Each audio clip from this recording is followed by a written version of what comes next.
அஸ்ஸலாமு அலைக்கும் வரஹ்மத்துல்லாஹி வபரகாத்துஹு. தினமும் ஒரு துஆ. மழை பொழிந்து கொண்டிருக்கும் பொழுது ஓத வேண்டிய துஆ. அன்பிற்குரிய சகோதர சகோதரிகளே, மழை பெய்து கொண்டிருக்கும் பொழுது அதை பார்த்து ரசிக்கக்கூடியவர்கள் சிலர், அதில் நனைந்து சந்தோஷப்படக்கூடியவர்கள் சிலர். நீண்ட நாட்களாக வெப்பத்தில் சிரமப்பட்டு வந்தோம், மழை வந்துவிட்டது என்று நிம்மதி பெருமூச்சு விடக்கூடியவர்கள் பலர். இவற்றோடு சேர்த்து நாம் செய்ய வேண்டிய மிக முக்கியமான ஒரு வேலையை அல்லாஹ் தன்னுடைய தூதர் ரசூலுல்லாஹி ஸல்லல்லாஹு அலைஹி வஸல்லம் அவர்கள் மூலமாக கற்றுக் கொடுக்கிறான். அது என்ன வேலை?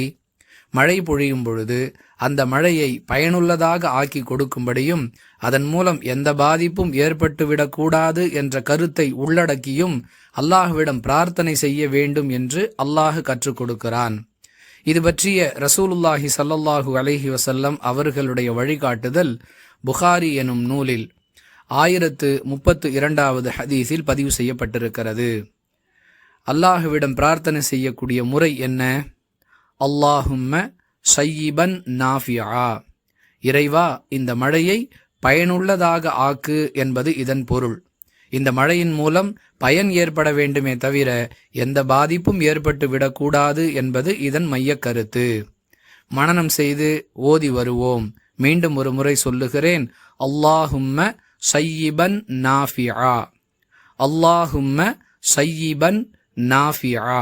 திரும்ப திரும்ப கேட்கும் பொழுது மனப்பாடமாகிவிடும். வாஹிரு தஅவானா அனில் ஹம்துலில்லாஹி ரப்பில் ஆலமீன். அஸ்ஸலாமு அலைக்கும் வரஹ்மத்துல்லாஹி வபரகாத்துஹு.